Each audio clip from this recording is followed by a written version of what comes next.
আজকের এই ভিডিওতে আমরা প্র্যাকটিক্যাল নিয়মে ওযু শিখব। ওযু করার কিন্তু কিছু ভিন্ন নিয়ম আছে যে অনেকেই কিন্তু জানেন না। ওযুতে গুরুত্বপূর্ণ 4টি ফরজ আছে। নাম্বার 1 হচ্ছে আপনাকে মুখমণ্ডল একবার ভালো করে ধৌত করতে হবে। নাম্বার 2 হচ্ছে দোনো হাতের একেবারে কনুই পর্যন্ত ভালো করে ধৌত করতে হবে। নাম্বার 3 হচ্ছে মাথাটাকে ভালো করে মাসাজ করতে হবে। নাম্বার 4 হচ্ছে পায়ের টাকনু পর্যন্ত ভালো করে ধুতে হবে। এই 4টা হচ্ছে ওযুর গুরুত্বপূর্ণ ফরজ। তো এই ফরজ বাদেও অন্যান্য যেই সুন্নত গুলো আছে সেগুলোও কিন্তু সঠিকভাবে আপনাকে আদায় করতে হবে। তো চলুন আমরা প্র্যাকটিক্যাল নিয়মে আজকের এই ভিডিও থেকে আমরা ওযুটি ভালো করে শিখে নিই। প্রথমে আপনারা কি করবেন, ওযু করতে এসে যখন বসবেন, বসার পরে বিসমিল্লাহ বলে নেবেন। বিসমিল্লাহ বলার পরে যদি মেসওয়াক থাকে তাহলে একটু মেসওয়াক করে নেবেন, আর মেসওয়াক না থাকলে এই যে এভাবে আঙ্গুল দ্বারা মেসওয়াক করবেন। ডান হাতের যে মধ্যম আঙ্গুলি আছে এই মধ্যম আঙ্গুলি দ্বারা মেসওয়াক করবেন। করার পর আপনারা কি করবেন, দোনো হাতের কবজি পর্যন্ত, এই কবজি পর্যন্ত 3বার ধৌত করবেন।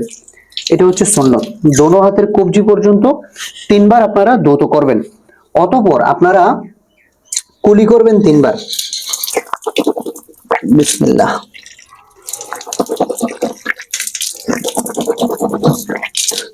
আমরা 3বার কুলি করলাম। এখন আমরা 3বার নাকে পানি দেব। আর নাকে পানি দেওয়ার সময় একটা জিনিস অবশ্যই খেয়াল রাখবেন যে নাকের এই যে হাড্ডি পর্যন্ত যাতে সুন্দর করে পানিটা পৌঁছায়া যায়। প্রত্যেকটা নাকের ভিতরের যত ময়লা আবর্জনা আছে সেগুলো যাতে বের হয়ে আসে। তো আমরা 3বার নাকে পানি দিচ্ছি, খেয়াল করুন। 2বার দেওয়া হলো, 3বার দেওয়া হলো। এখন আমরা যে কাজটি করব সেটি হচ্ছে পুরোটা মুখমণ্ডল একবার অথবা 3বার ধৌত করব। একবার ধৌত করা হচ্ছে ফরজ, 3বার ধৌত করা সুন্নত। তো আমরা 3বারই ধৌত করে নেব যাতে আমাদের ফরজ এবং সুন্নতটি সুন্দরভাবে আদায় হয়ে যায়। তো আমরা মুখমণ্ডল ধৌত করছি। হাতে পানি নিলাম, মুখের মধ্যে দিয়ে দিলাম, একবার হলো। আবার পানি নিলাম, আবার মুখের মধ্যে দিলাম, 2বার। আবার পানি নিলাম, আবার মুখের মধ্যে দিয়ে দিলাম। যে পুরুষ ভাইদের দাড়ি আছে, ঘন দাড়ি, তারা এই দাড়িগুলোকে এভাবে খিলাল করে দিবেন, এভাবে খিলাল করে দিবেন যাতে একেবারে দাড়ির গোড়ালি পর্যন্ত পানিটা পৌঁছায় যায়। তো আমাদের 3বার মুখমণ্ডল ধৌত করা শেষ। এখন আমরা ডান হাতের কনুই পর্যন্ত 3বার ধৌত করব। ডান হাতের কনুই, খেয়াল করুন। এইভাবে পানি নিলাম, নেওয়ার পরে এইভাবে দিলাম, আবার পানি নিলাম, আবার দিলাম, আবার পানি নিলাম, আবার দিয়ে তারপর আমরা কি করব, একটু ভালো করে মাসাজ করে দেব যাতে প্রত্যেকটা পশমের গোড়া যাতে ভালো করে ভিজে যায়। এবার আমরা বাম হাতের পানি নিব, নিয়ে এভাবে দিব, আবার পানি নিব, আবার এভাবে দিব, আবার পানি নিয়ে এভাবে দিয়ে আমরা প্রত্যেকটা গোড়াকে, পশমের গোড়াকে ভালো করে মাসাজ করে দিব যাতে প্রত্যেকটা পশমের গোড়া ভালো করে ভিজে যায়। তো আমাদের মুখমণ্ডল ধৌত করা শেষ, দোনো হাতের কনুই পর্যন্ত ধৌত করা শেষ। এখন আমরা ওযুর 3য় নাম্বার ফরজ মাথাটাকে মাসাজ করব। এই খেয়াল করুন, এখানে 3 আঙ্গুল, এখানে 3 আঙ্গুল, এই 6 আঙ্গুল দ্বারা এভাবে আলতো করে টান দিবেন। সামনের দিক থেকে একবার পিছন দিক পর্যন্ত, আবার পিছন দিক থেকে হালকা করে সামনের দিক পর্যন্ত সাইড দিয়ে। বাস, পুরাটা মাথা মাসাজ করা কিন্তু শেষ। এখন আমরা যে কাজটি করব সেটি হচ্ছে কান মাসাজ করা। এই 2 আঙ্গুল দ্বারা কান মাসাজ করবেন। এই বাস, আমি কানের প্রত্যেকটা চিপা ভালো করে মাসাজ করে দিলাম এবং কানের পিছনের সাইডটা এই 2 আঙ্গুল দ্বারা মাসাজ করবেন। এই কানের পিছনের সাইডটা এইভাবে মাসাজ করবেন 2 আঙ্গুল দ্বারা। এখন আমরা এই হাতের উল্টা পিঠটা দিয়ে গর্দানটাকে মাসাজ করব। এই দেখুন গর্দান, এভাবে আলতো করে চাপ দিবেন। বাস, আমাদের গর্দান মাসাজ করা শেষ।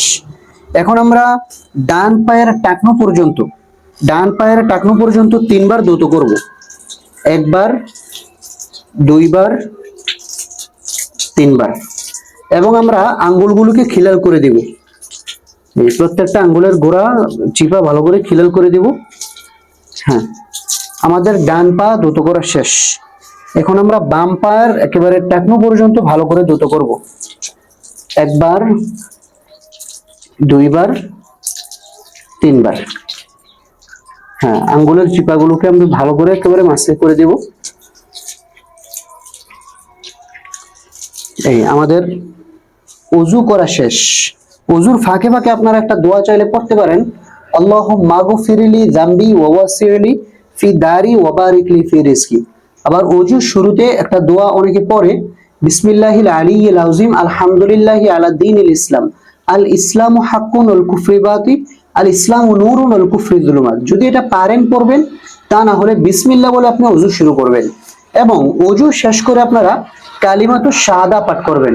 কারণ আল্লাহর হাবিব সাল্লাল্লাহু আলাইহি ওয়াসাল্লাম বলেছেন, যদি কোনো ব্যক্তি ওযু শেষ করে কালিমাতুশ শাহাদা পাঠ করে, আল্লাহ পাক রব্বুল আলামিন তার জন্য জান্নাতের 8টি দরজাকে খুলে দেয়।